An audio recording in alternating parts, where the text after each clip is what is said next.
is William Afton still alive?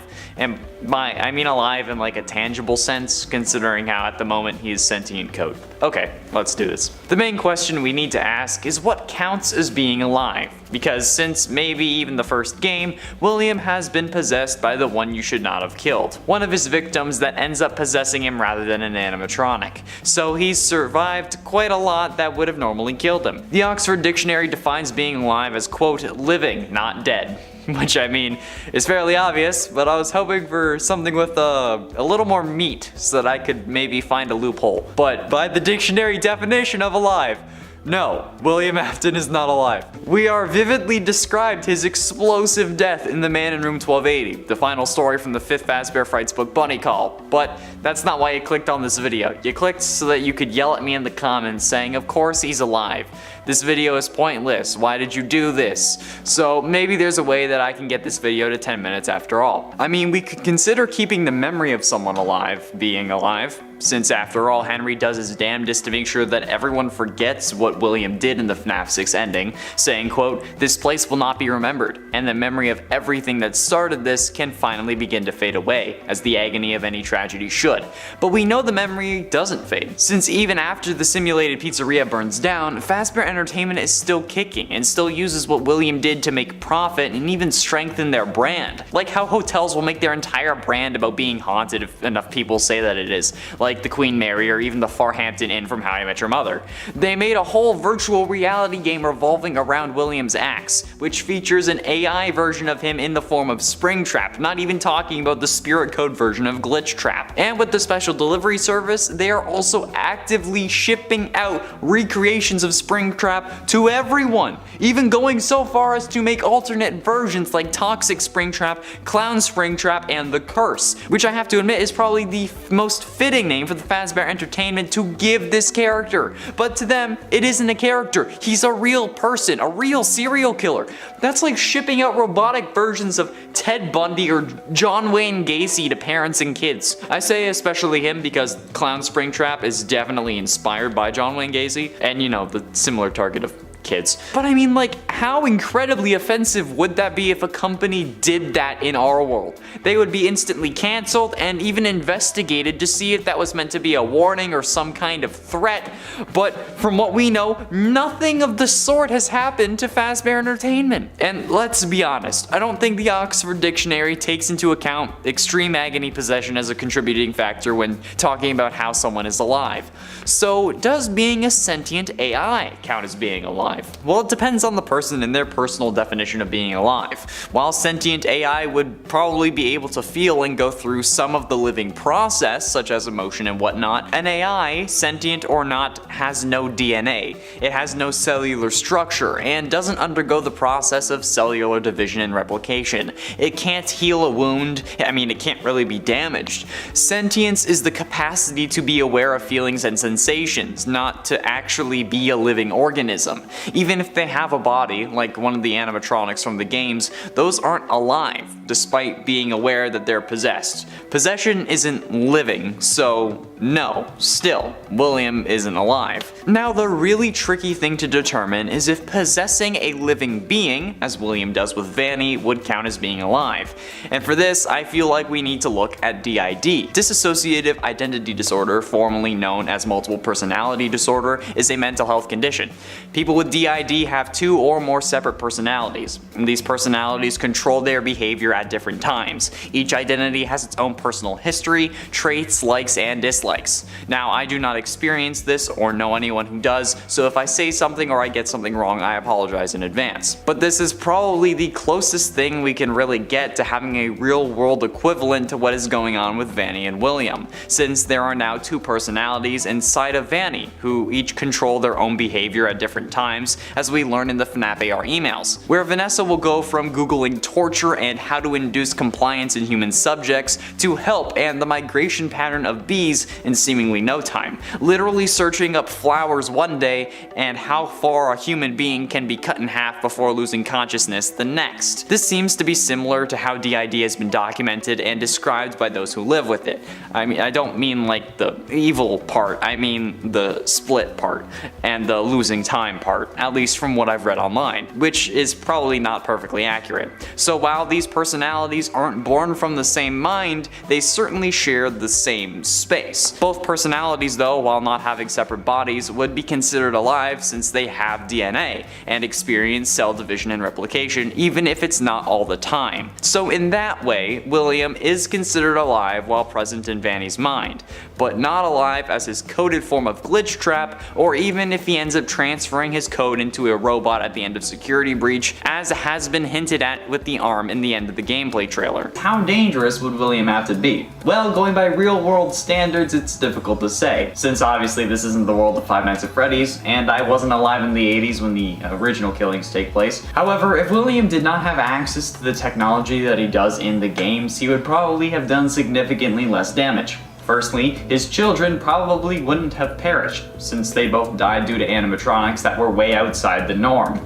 Since, you know, Baby literally scooped Elizabeth using a big claw that was hidden inside her and then kept her inside of a chamber, and Crying Child was killed when Fredbear crushed his skull, which would require an absurd amount of force which would be impossible to realistically find for an animatronic, especially in the 80s, since FNAF 4 does take place in 1983, meaning all three of his kids would be alive, potentially resulting in less of a death toll, since putting Crying Child back together ended up becoming a driving force behind why William continued to kill. Since while the missing children's incident wasn't until 1985 supposedly, Baby was designed to grab kids long before, since Elizabeth's room was empty in FNAF 4, indicating that she was already scooped by Baby, so he would have had to at least have the idea to kill before 1983. Cause you know. We still don't know why he started killing. As for how successful he would be if his kids weren't a driving force, that depends. One of the most well-known serial killers is Ted Bundy, who ended up admitting to 30 killings over the course of 4 years. I'm sure we all know the story of how he used his looks and charisma to win over various victims and society, but I feel like we can kind of compare this to William.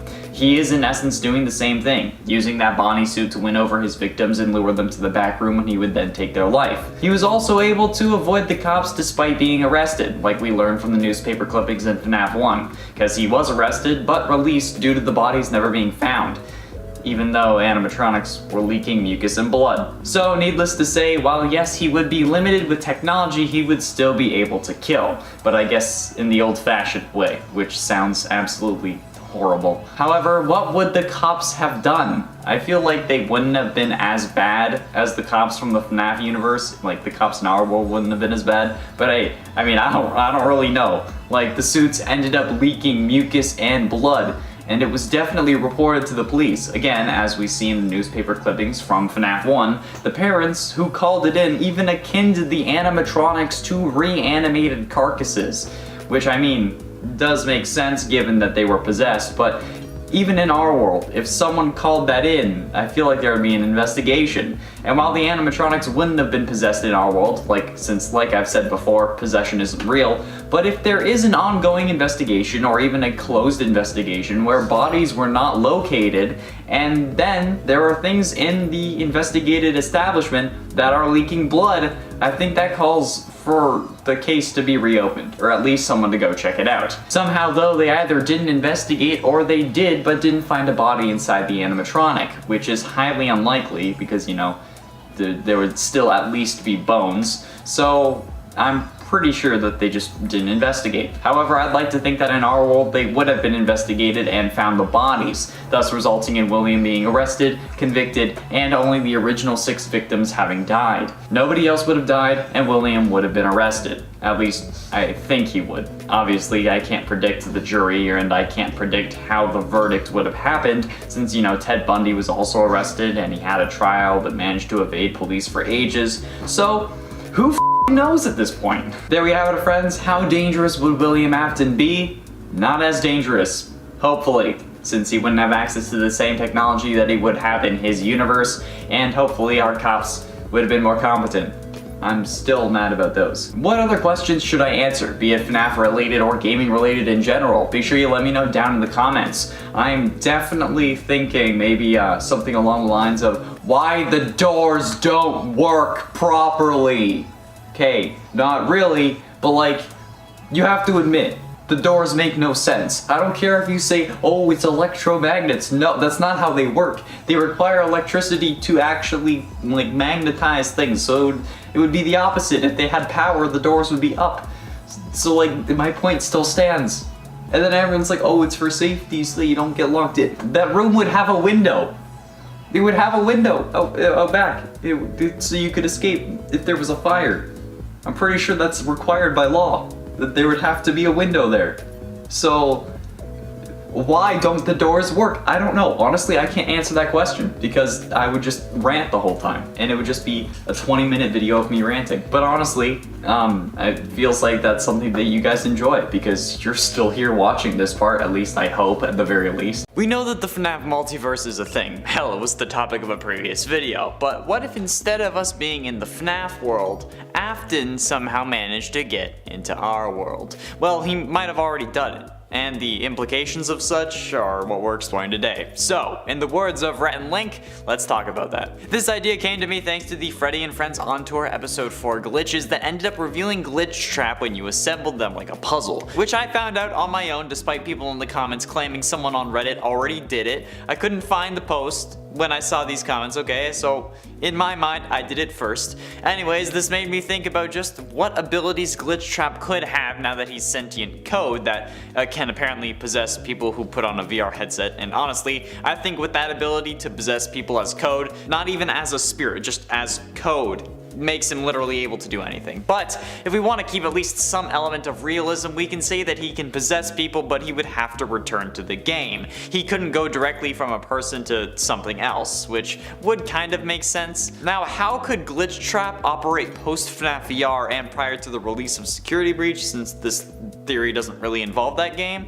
Well, let's work backwards. What could cause Glitchtrap to appear in Freddy and Friends On Tour? Well, that show is clearly a riff on the Fredbear and Friends On Tour show that we saw hinted at in FNAF 4 on the TV, the same Easter egg that gave us the date of the game of 1983. And if we think about this and how it coincides with the Many Worlds interpretation, every possibility does exist. The Earth where the show is called Freddy and Friends also exists. This could be a way of signifying that this is in fact another Earth, since both shows seem to have a similar theme, with Fredbear in the original case interacting with Foxy, and then clips of the various characters singing and performing, which follows the plot structure of the Freddy and Friends episodes, with characters running away from Foxy and then ultimately performing, eventually performing with him in the final episode. It's also worth mentioning that while we expected 6 episodes revealing all 6 numbers of the release date, with the final 2 being Roxy and Monty, we didn't get those. We got 4 episodes, stopping when the last animatronic from the original gang was in the thumbnail, meaning that there may not be anyone else, at least at the time. It's also worth noting that the website showcasing the latest episode, securitybreachtv.com, also has hidden messages around the desk if you hover your mouse in certain areas, with the majority of the screen being "be careful," hovering over the phone saying "I thought I heard something," the Steel Wool Studios logo saying "we know all," and the button to play the latest episode just having question marks.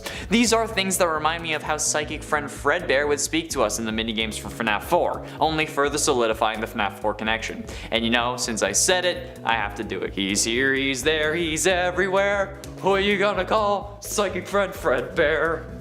So if this is FNAF 4's Fredbear and Friends cartoon, what would that mean? Well, my idea is like that of an old theory of mine, that the FNAF multiverse is beginning to expand as the release of Security Breach and ultimately the Fazbear Fanverse Initiative games draw closer. The Fazbear Fanverse Initiative, if you don't know or remember, being a collection of fan games that Scott funded so that they could get new installments or versions, along with helping the creators with merchandising and porting the new games into consoles and getting them on-store shelves, which is incredibly generous. He was also staying out of the development process so that they could make the games they wanted.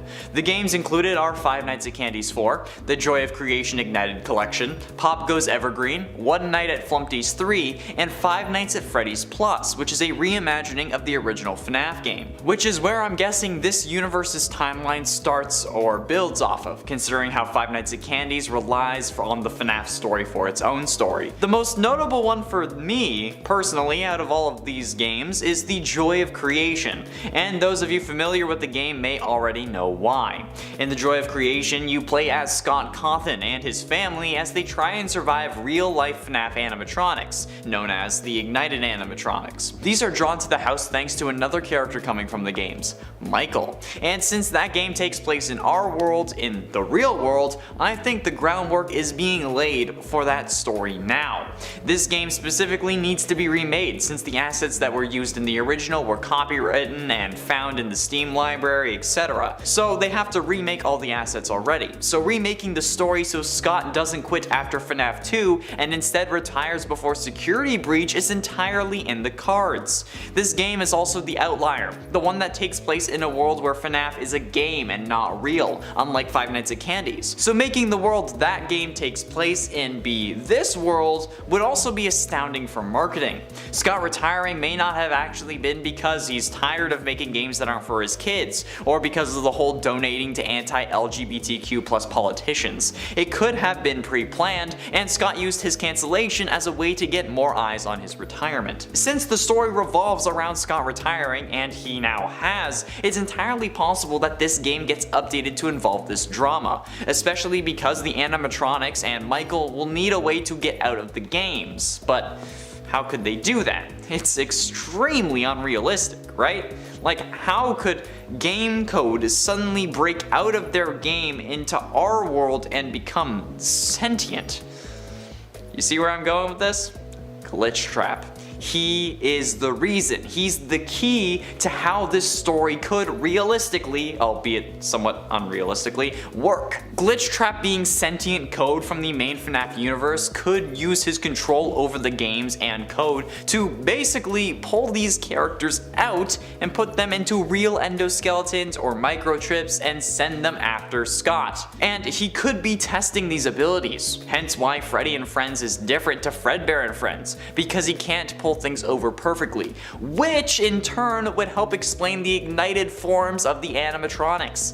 It also explains all the glitches in the episodes, with the other world, the actual FNAF world, breaking through. Hence why the scenes we see glitch through are actually taken directly from the trailers. And the only glitch that wasn't in the trailer? The Glitchtrap puzzle. But how could he have gotten here? How could Glitchtrap have gotten from his universe onto our YouTube? It's simple. Us. YouTubers like me who have played through the oh-so-famous FNAF VR. Since what happens at the end of the game when you collect all 16 tapes? You get assimilated by Glitchtrap and merge with him no matter what you do. And then where do you end up uploading the footage of you getting merged to? YouTube. Where did Glitchtrap pull the episodes of Fredbear and Friends to that caused them to get slightly modified because this isn't 1983? YouTube.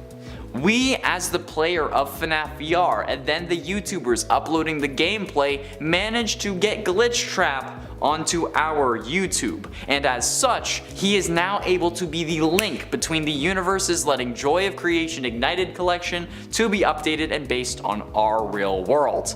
I personally don't think that Scott was really retiring. I believe that at least it started out as that plan, but maybe now he enjoys the life, so he may just stick to it.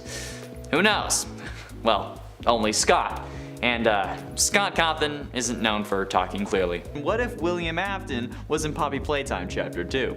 First, we have to discuss what the story of Poppy Playtime is, and if it can relate to anything currently in the FNAF world. What we know about the company that seems to be the main antagonist of Poppy Playtime series, called Playtime Co., is also basically the story of the game. They seemingly hit it big in the 1960s with the release of Poppy, the world's first truly intelligent toy.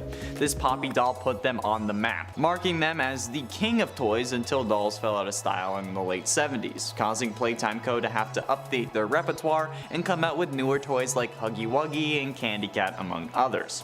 This helped them bring back some of the business they lost, but this didn't seem to be enough. They soon began seemingly experimenting with more realistic dolls in an attempt to recreate Poppy's success, because let's face it, even if there was a truly intelligent version of Poppy, not every version of Poppy would be like that. Only the one they used in commercials and later re-release at the end of that chapter, just like how ice cream in commercials is really mashed potatoes. Yeah, sorry. Sentient toys, however, are nothing new to FNAF, so William wouldn't really feel like a stranger. Of course, we also have to decide what version of William comes over. If it was William, Springtrap, Scrap Trap, Burn Trap, Glitch Trap, or maybe even Dave Miller, William's alias while he was on the run and underground in the Silver Eyes novel. Because the Springtrap personality or persona is very different to the William Afton persona. Springtrap is a very aggressive personality compared to William, who is sneaky and calculated as opposed to Springtrap's direct approach. So assuming that since this story revolves around people more than the toys, who are definitely instrumental but not as important like they would be in FNAF, in this case we would be going with William Afton specifically, because he needs to be able to sneak around and do villainous things, whereas Springtrap would likely just end up being a toy. Well, actually, like if we think about it, maybe we can work two versions into this series. So, if Afton was in Poppy Playtime, he would probably just end up being a higher up at the company. Just because he doesn't seem like a man who sees living doll or truly intelligent doll and then doesn't do anything about it. Okay, look, if Afton's coming over, his story has to come over as well. It can't be just some random dude who's named William Afton. So he would have to have the story of wanting to bring his kids back. So, after hearing this, he would start at the company and eventually work his way up. By the time the actual game comes around, I'm guessing that he'd be pretty high up, like on the board of directors or shareholders or whoever it is at least. But I think that he wouldn't be CEO or close to that, because like he doesn't seem like that type. He'd have worked his way up because he doesn't seem like the kind of person who likes working for other people, you know, like he likes to be in control. Hence why his targets for his crimes are kids, since they're easier to control.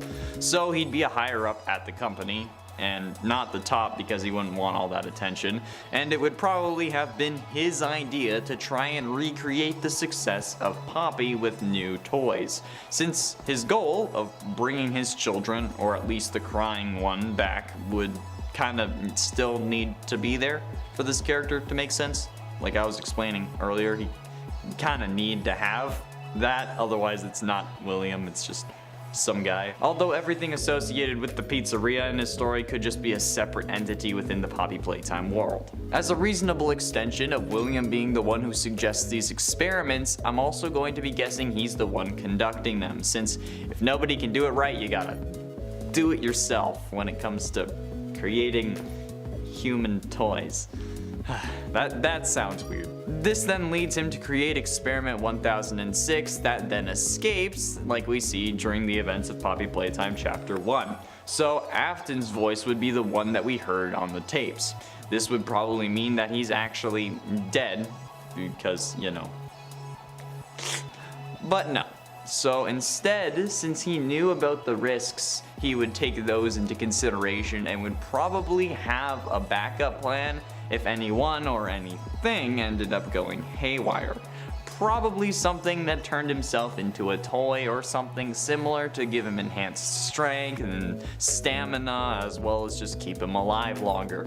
No longer needing to eat and sleep. Thus, Springtrap is born. Well, the Springtrap that would be in this universe. So here, Springtrap wouldn't really be an animatronic suit that Afton got spring locked in, but rather the toy that Afton would have turned himself into. Willingly, might I add. But they'd still remain largely the same, since both have Afton's organic body inside them, yet still enhancing it in some way. So after we knock down Huggy Wuggy, we go to release Poppy, thus ending the first chapter. My idea would be that this is actually what William wanted all along. Or maybe not what he wanted specifically, but something that would draw him out. Knowing that the only true working human toy hybrid is actually out and has been released from its prison would certainly entice the man that just wants to use this technology to bring back his son to come out. So in chapter 2, if William was in Poppy Playtime, he could reasonably be the villain that we'd be fighting. Experiment 1007, if you will. So he'd come after Poppy so that he could study her and make sure he knows how to bring his son back. Well, maybe. However, he would soon learn that the secret to recreating Poppy was that the person becoming the toy would have to be willing to do so, like Poppy's human and William were. Yeah, because William willingly turned himself into a toy to survive Huggy, he's also one of these perfect human toy hybrids, meaning that to become a toy, the person would have to be alive, which would send William spiraling and probably turn him into the springtrap we all know and love, but also hate. For me, mostly hate. He needs to die. Hell, you know what? Just for literary significance, he may even just set fire to the Playtime Co. facility just out of anger. Because honestly, that would make sense given the history of this character in the other franchise. We'd obviously end up surviving this fire though, and Springtrap would later become the main antagonist, while we spent our time fighting off the other experiments that escaped. So we'd have 5 additional chapters, at least after chapter 2, where we'd fight experiments 1001, 1002, 1003, 1004, and 1005, assuming that that's the scheme that they'd be going with. But the whole time, we'd wonder why Afton didn't kill us directly, and instead just tried to crash the building down on us, which in reality gave us plenty of time to escape, which would also be a big mystery of the game and the ongoing chapters. He could have had us by the throat and then let go to run away. And we wouldn't know until the final chapter that the reason is because we are either Afton's child or the toy of one of his kids, which is why he released us and gave us a chance to leave, resulting in a final battle between father and son where he realized that it's him or us, meaning he doesn't care if we're his son. He's seen how fragile this form can be and is now in the form of Springtrap known as Scrap Trap. We end the fight by burning down the building with us inside as well, alluding to FNAF 6, killing all of us, or at least it seems that way, because, you know, he always comes back. In the final chapter, we get one final scene of something crawling out of the burnt down ruins of whatever warehouse we were in that stored all the Playtime Co. toys. And as we zoom in, we see bunny ears. And the most recent form of Springtrap, Burn Trap, emerges from the rubble, and the scene cuts to black. Poppy Playtime may be over, but Burn Trap's playtime is just beginning. That sounds kind of creepy, considering how he wants to lure kids to the back of pizza joints.